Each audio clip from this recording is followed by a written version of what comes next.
Hello student, मैं Akhilesh Pandey class 11th mathematics में आपका स्वागत है। आज हम लोग पढ़ेंगे पावर ऑफ आई, जहाँ पे आई फॉर इमेजिनरी। ठीक है, तो हमें पढ़ना है आई की घात, मतलब आई पर जब कोई घात लिखा होता है तो उसका वैल्यू क्या क्या हो सकता है। आइए देखते हैं। हमने कहा था कि आई इक्वल्स टू होता है रूट में -1।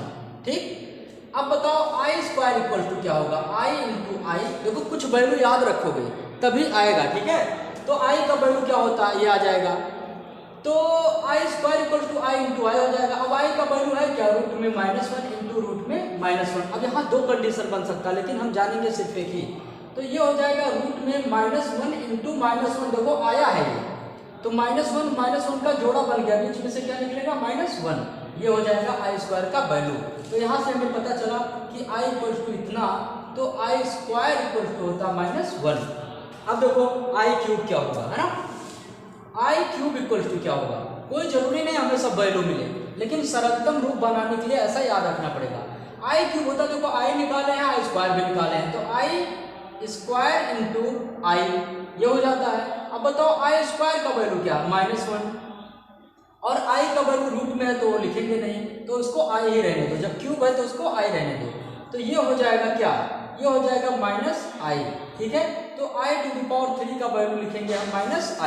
ऐसा बदलेंगे, हम यही चीज करेंगे तभी सवाल आसानी से हल होगा। कोई जगह नहीं, हम यहाँ ये नहीं लिखेंगे, हम माइनस लिखेंगे और रूट में, यानी कि लिख कर देख लो, माइनस रूट में -1 अच्छा लगेगा, बिल्कुल नहीं लगेगा। इसीलिए यहाँ i टू द पावर 3 को हम लोग क्या लिखते हैं, -i। वो ऐसा ही बनेगा और इसी की जरूरत रहेगी। ठीक है, फिर ये हो गया आई क्यूब का वैल्यू। अब हम लोग बढ़ते हैं आई टू द पावर 4 की तरफ। आई टू द पावर 4 क्या होता है, आई टू द पावर 4 होता है आई स्क्वायर इंटू आई स्क्वायर। कुछ लोग कहेंगे नहीं, हम आई इंटू आई इंटू आई इंटू आई लिखेंगे, वो अपनी मर्जी है। ठीक है, तो ये देखो I to the power 4 equals to I square into I square. अब बताओ आई स्क्वायर का वैल्यू क्या है, -1, तो -1 इंटू -1 और इक्वल्स टू 1 हो जाएगा पॉजिटिव में। तो आई टू द पावर 4 का जो वैल्यू आ गया वो आ गया पॉजिटिव में 1।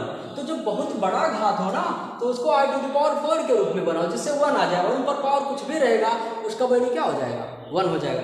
जैसे देखो I to the power 4x, या देखो 16x प्लस 4 लिखा हो। अब बताओ इसका वैल्यू क्या हुआ, तो ध्यान से देखो, ये हो जाएगा, ये नोटेड है, इसको नोट कर सकते हो। ठीक है, तो देखो ये हो जाएगा आई टू द पावर 4 कॉमन कर लेंगे, बचेगा यहाँ 4x प्लस 1। अब बताओ 4 आ गया ना, इसको लिख सकते हैं I to the power 4x plus 1। नहीं लिख सकते, लिख सकते हैं। तो बताओ आई टू द पावर 4 का वैल्यू क्या होता है, 1, और ये हो जाएगा 4x प्लस 1 इक्वल टू क्या आ जाएगा, 1, क्योंकि एक पर कुछ भी घात हो उसका वैल्यू क्या होता है, 1।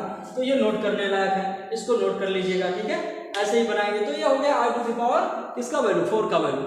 अगर कोई पूछे हमसे आई टू द पावर 5 के जगह पर हम क्या लिखें, तो कहोगे आई टू द पावर 4 इंटू आई लिख दो।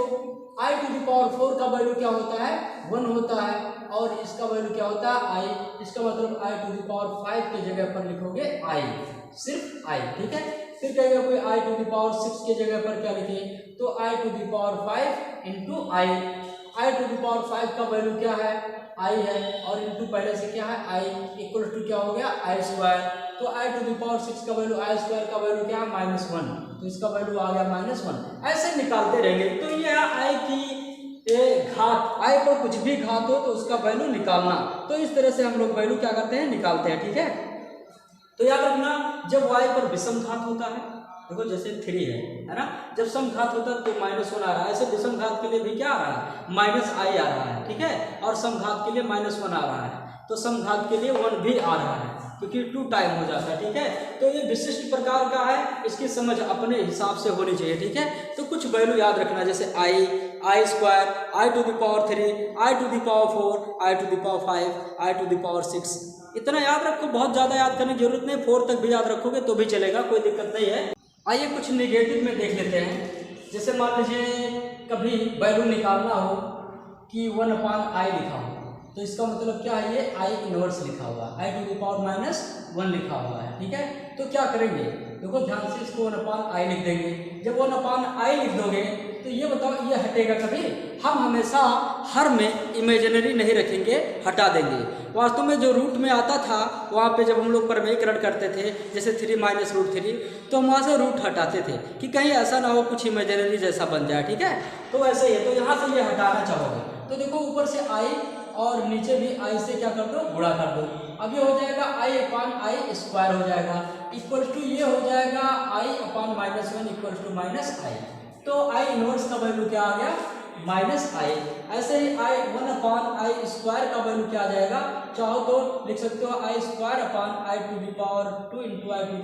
किया क्या हमने किया ये है कि i² से ऊपर नीचे गुणा कर दिए, i² से ऊपर नीचे गुणा कर दिए, हो गया i² का वैल्यू क्या होता है -1, इसका वैल्यू क्या होता है 1, क्योंकि i⁴ हो गया, इक्वल्स टू ये सब मिलाकर कितना हो जाएगा 1 हो जाएगा, इक्वल्स टू -1, ये हो जाएगा 1/i²। 1/i² मतलब i⁻² का वैल्यू, ठीक है। ऐसे ही i⁻³ का वैल्यू क्या हो जाएगा, ये हो जाएगा 1/i⁻³ equal to i/i⁻³ into i⁴ आई से ऊपर नीचे क्या कर दे, गुणा कर दे। ये हो जाएगा i/i⁴ इक्वल टू i/1 हो जाएगा, इक्वल टू क्या आ जाएगा, पॉजिटिव में i। ऐसे i⁻⁻4 था, तो देखो i⁻⁻4 इक्वल टू 1/i⁴ हो जाएगा, और इक्वल टू 1 इसका वैल्यू 1 होता है, इक्वल टू क्या हो जाएगा 1 हो जाएगा। तो जैसा कुछ आएगा वैसा हम करेंगे। तो ये था आज हम लोगों ने जो पढ़ा, इसमें आई की घात, पावर ऑफ आई, जो बहुत ही इंपॉर्टेंट है, बिना इसके कोई भी सवाल सॉल्व नहीं कर पाओगे आगे, ठीक है। पॉज वीडियो और नोट डाउन। आइए और देखते हैं इसमें कि जैसे कुछ बड़े घातों का वैल्यू निकालो, जैसे i⁴45, तो i⁴45 को हम क्या लिख सकते हैं, i⁴45 को लिख सकते हैं i⁴11, या कह सकते हैं इसको हम उस फॉर्म में लिखेंगे जो 4 के गुणज बने तो ज़्यादा अच्छा है। जैसे i⁴44 और +1 लिख लें, तो इसका फायदा क्या होगा, ये हो जाएगा i⁴44 और इंटू i⁴1, जानते हो ना, घात है अलग अलग हो जाता है, तो ये हो जाएगा i⁴411 और इंटू i पर पावर 1 है मतलब i हो गया, तो i⁴4 का वैल्यू क्या होता है 1 हो जाएगा, और इंटू i, तो 1 पर कितना भी घात हो उसका वैल्यू 1 होता है, और इंटू i इक्वल टू कितना आ जाएगा i। अब 180 लिखा हुआ i⁴, तो ये क्या हो जाएगा, ये हो जाता है i⁴90, क्योंकि 9 कितना हो जाएगा 180 बनाना है हमें, तो कितना बनेगा 90 दूना 45 चौका है ना, क्योंकि 90 दूना 180 होता है, तो 45 चौका कितना हो जाएगा 180 हो जाएगा। अब बताओ कितना हो जाएगा, ये हो जाएगा 1, और इस पर पावर कितना हो जाएगा 45 इक्वल टू 1 आ जाएगा। तो कुछ इस तरह से रहेगा, ठीक है। ऐसे कुछ वैल्यू दिया रहेगा, चाहे जितना बड़ा वैल्यू हो उसको हम लोग अलग अलग कर लेंगे और निकालेंगे, अपने हिसाब से निकालेंगे, जितना तक दिमाग काम करे उतने तक डिजिट को रख लेंगे 2⁴ बनाने के लिए, बाकी को बाहर कर देंगे, ठीक है। ये चीज़ करेंगे हम, ठीक, नोट डाउन।